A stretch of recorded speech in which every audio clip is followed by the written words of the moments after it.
Bapak ada panduan pertanyaan. Yang pertama, selama ini bagaimana Anda dapat mengidentifikasi kasus-kasus yang merupakan dilema etika atau rujukan moral? Baik, jadi terima kasih. Saya ini sebagai kepala seminari bersama waktu kita memberikan pencerahan berupa pernyataan terhadap terkena yang kenapa dengan identifikasi kasus-kasus yang berkaitan rujukan moral dan kebijakan etika ya. Dilema etika. Baik. Jadi dari hasil identifikasi berbicara tentang dilema etika dan rujukan moralnya ada dua hal yang menjadi komitmen untuk penyelenggaraan sebagai seorang pemimpin. Itu yang pertama tentang prinsip, dan yang kedua itu tentang prinsip moral. Yang pertama tentang prinsip moral dan yang kedua tentang kebijakan. Hasil identifikasi untuk kategori yang termasuk dalam identifikasi dilema etika itu misalnya dalam Permendikbud nomor 16 tahun 2017 tentang komite, misalnya nama tidak berkomite asal penyelenggaraan kegiatan ujian, baik itu ujian sekolah, ujian semester maupun ujian kelas atau ujian akhir. Dari ini maka hal yang perlu ditekankan adalah tadi saya katakan dua hal, prinsip dan prinsip moral dan kebijakan. Dan itu berkaitan ini maka ada kebijakan perlu diterapkan. Itu harus ada pemberitahuan dari pihak sekolah kepada orang tua untuk melunasi utang kewajiban mereka untuk membayar sumbangan kredit yang penggunaannya untuk kelancaran proses pembayaran di sekolah. Nah, kita tahu bahwa rata-rata masyarakat kita Muslim Timur dari kategori ekonomi ini kan kategori menengah ke bawah. Nah, tentu ini yang pertama adalah kebijakan dan dua prinsip harus berjalan sebagai prinsip moral dan kebijakan. Karena itu dia timbangan kita sampaikan kepada orang tua, maka harus sampaikan apabila anak tidak membayar maka ini muncul dilema, kita pulangkan atau pesertakan mereka dalam ujian. Karena itu dua hal tadi harus diterapkan, prinsip moral dan kebijakan itu harus berjalan. Ada hal di mana kita harus kebijakan harus berjalan, mereka tetap ujian kebijakan pemahaman pada mereka sebenarnya akan membayar, tetapi di satu sisi tetap harus dilaksanakan dengan ketentuan yang berlaku pulang saja. Nah, itu berkaitan dengan itu salah satu contoh kasus. Dan berikut lagi, misalnya dalam ketika misalnya teman-teman mau naik ini kan ada antara dilema etika bisa identifikasi terjadi.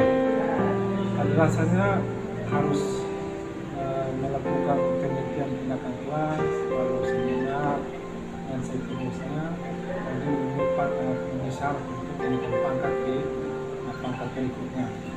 Nah, ini tentu dulu harus berjalan, prinsip moral berjalan, tapi kebijakan harus berjalan. Kemudian kesempatan agama untuk melakukan penelitian dan sebagainya untuk memenuhi kriteria. Yang kedua berkaitan dengan rujukan moral. Rujukan moral ini biasa datang dari berbagai aspek. Misalnya contoh paling sederhana adalah tentang bantuan pemerintah dan negara. Ini dalam kaitan ini adalah prinsip harus diletakkan bahwa maupun pemerintah itu bukan untuk bagi-bagi orang. Kalau ada lebih maka gimana di tempat lain? Ini yang saya kerjakan sekarang. Ini yang berbeda pemahaman yang banyak orang yang sedikit berbeda. Untuk apa kita untuk bantuan yang ada ini kita manfaatkan untuk kenakan lingkungan dan sekolah ini berdampaknya namun jangka panjang daripada hanya sekedar kita beli baju satu harga 100.000. Ini prinsip ini sudah bermain dalam tunjukkan moral itu kenyataan. Orang berpandangan bahwa kita bantuan orang makanan ini tidak jelas. Dan itu bisa kita saksikan dari kesempatan itu dari matematika ini hal yang lebih kita bisa lakukan di alat untuk sekolah dan depan.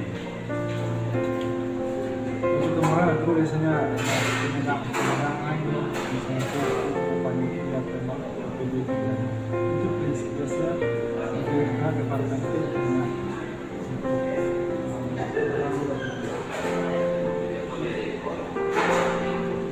proses dengan pihak ketiga untuk melakukan pengakuan masalah dan masalah itu ada tidak prinsip ini kan sekarang saat ini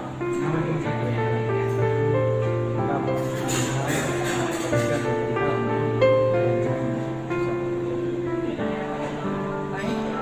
yang kedua Bapak, selama ini bagaimana Anda menjalankan keputusan di sekolah Anda, terutama untuk kasus-kasus di mana ada dua kepentingan yang sama-sama benar atau sama-sama mengandung nilai kebajikan? Baik, maka jadi terhadap pertanyaan ini ada dua kelompok sama-sama benar dan sama-sama punya prinsip. Kaitan dengan pertanyaan ini maka dua hal ada prinsip moral kebijakan tetap berjalan dalam rangka pemerintah. Memang untuk kita cari keadilan distributif kita bisa dapatkan. Ketika kita menunggu kebijakan untuk satu kelompok akan merasa begitu. Namun untuk mencari keadilan yang dua-dua sama berimbang itu pasti ada kelompok tertentu yang merasa kecewa, kelompok itu merasa dibenar. Nah ini yang terutama pada prinsip moral. Yang ketiga Bapak, langkah-langkah atau prosedur seperti apa yang biasa Bapak lakukan selama ini? Tadi Bapak yang dilema etika, langkah-langkah. Ya. Jadi tentang dilema etika dan rujukan moral, kita sudah jelaskan di awal bahwa berkaitan dengan dua pertanyaan ini dilema etika maka ada dua hal yang paling utama, prinsip moral dan kebijakan. Tentu ini prosesnya dijalankan sesuai dengan mekanisme dan seperti contoh tadi di awal saya jelaskan kasus-kasus jelaskan. Jadi kalau misalnya rujukan moral ada bantuan-bantuan lalu orang berprinsip pada lebih untuk kepentingan sekolah itu tidak lebih itu kita pakai untuk membangun sekolah untuk masa depan. Itu dapat juga dirasakan di sekolah kita sehingga dilema etika antara aturan dan kenyataan. Tapi saya harus menjelaskan tentang kasus komite tadi. Yang berikut Bapak, hal-hal apa saja yang selama ini Bapak anggap efektif dalam pengambilan keputusan pada kasus-kasus dilema etika? Bagi saya dilema etika misalnya menurut teman-teman beranggapan bahwa itu jurus itu harus orang produktif. Anggapan mereka salah. Dalam proses penentuan seseorang menjadi tugas tambahan itu kewenangan mutlak ada di sekolah dan SK-nya ada di sekolah. Nah, kita ini mungkin di jurus lain bahwa kebijakan salah. Bagi saya itu prinsip efektif. Efektifnya adalah dua hal.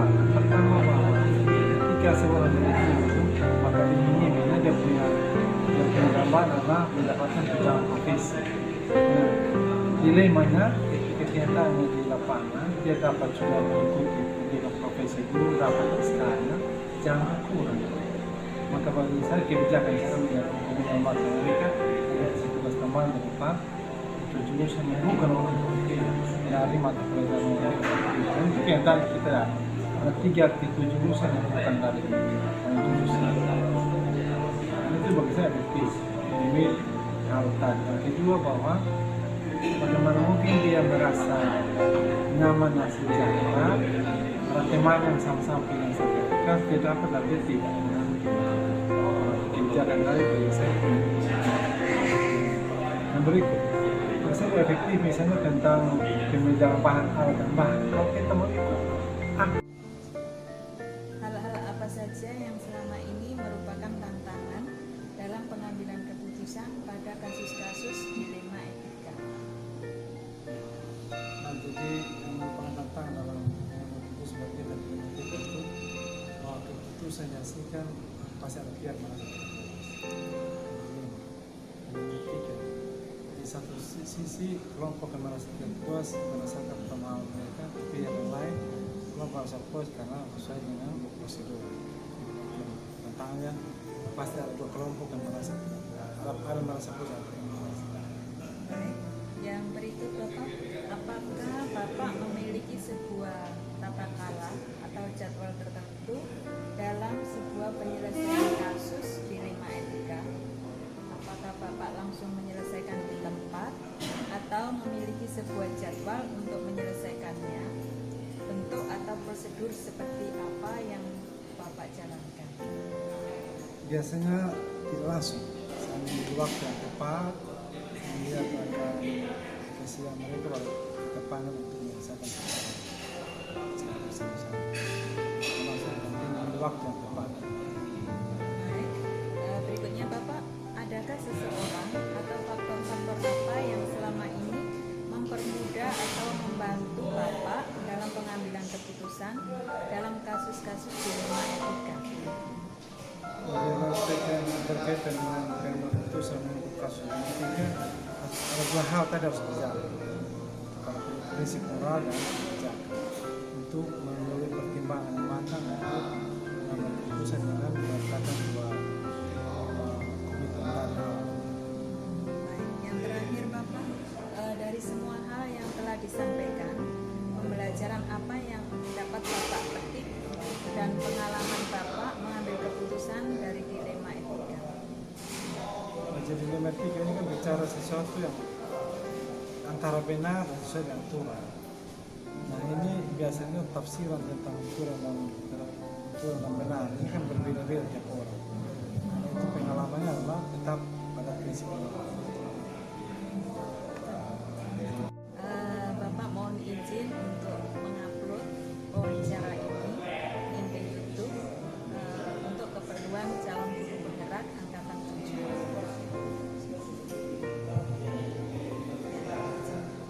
Siap, bisa untuk di-upload sebagai kepentingan calon penggerak, calon guru penggerak dan kepentingan pengembangan, dan ini merupakan pelajaran lagi bagi calon guru penggerak untuk kepentingan.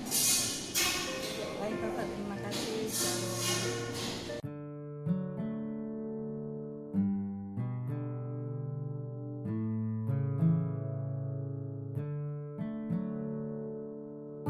Baik, selamat sore. Terima kasih untuk kesempatan yang diberikan. Terima kasih teman saya yang ada. Kenalkan, saya Tony Itun, Kepala SMK 1 Rote Barat di Rotendao. Baik, terima kasih atas saya diberikan dalam keputusan tentang dilema etika dan rujukan moral. Untuk hal-hal yang perlu dilakukan yang pertama harus juga ada kita sepakati dulu aturan tata tertib yang ada, kemudian dari tata tertib dari aturan itu kita bisa melihat apakah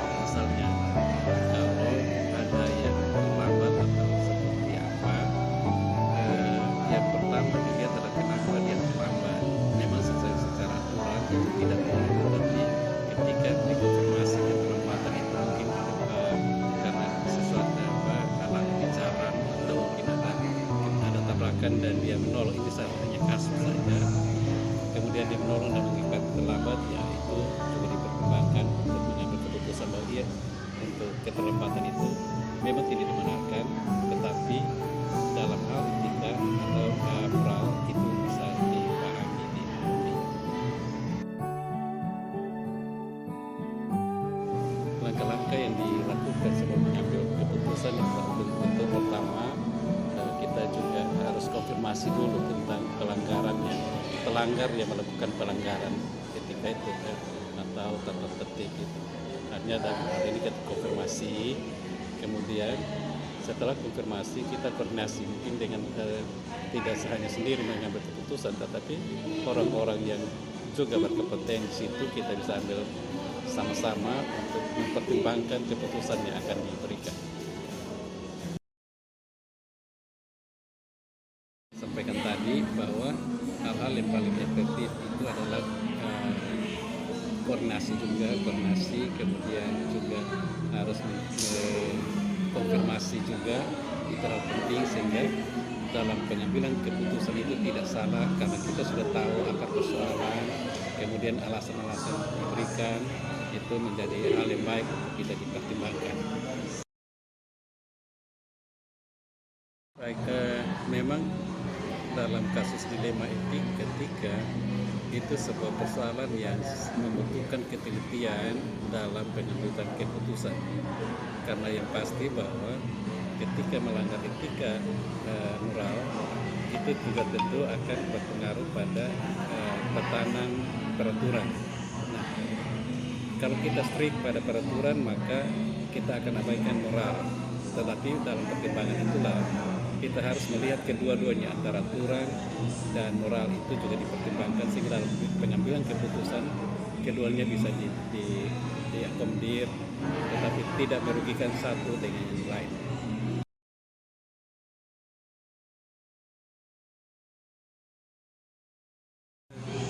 Selama ini kebetulan saya sudah bangun satu kebiasaan bahwa kita ada di komunitas sekolah itu ada briefing pagi dan briefing siang. Jadi setiap persoalan yang ada akan terdeteksi lebih dini sehingga kita dapat menyelesaikan persoalan itu juga pada waktu yang singkat juga. Katakanlah persoalan yang timbul hari itu, maka briefing siangnya kita juga bisa tahu, atau bisa saja ketika persoalan itu timbul dan memerlukan penanganan lebih cepat, itu juga kita langsung tangani lebih cepat, lebih bagus. Jadi secara singkat bahwa secara berkala kita setiap hari itu ada briefing yang di dalam briefing itu kita menyampaikan keberhasilan hari itu, tetapi juga tantangan-tantangan dan persoalan-persoalan yang hari itu dihadapi untuk diselesaikan. Tentunya dalam organisasi itu tidak sendiri, tidak ada power yang sendiri, tetapi ada teman-teman, ada orang-orang yang pasti akan membantu. Katakanlah wakil kepala sekolah, setiap persoalan kalau yang ada pasti saya akan koordinasi dengan wakil kepala sekolah, atau kalau menyangkut dengan siswa maka saya akan koordinasi dengan guru wali kelasnya atau juga guru BTBK-nya untuk tindak lanjut dari kasus-kasus persoalan-persoalan etika moral.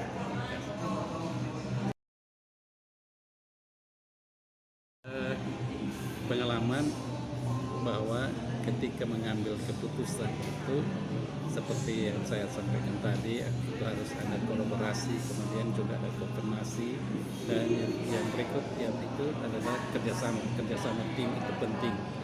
Makanya saya tadi sudah sampaikan bahwa ketika ada persoalan maka saya tidak dengan sendiri serta-merta harus mengambil keputusan, tapi membutuhkan pertimbangan-pertimbangan, informasi-informasi dari berbagai pihak yang bisa saja menjadi dasar untuk mengambil keputusan.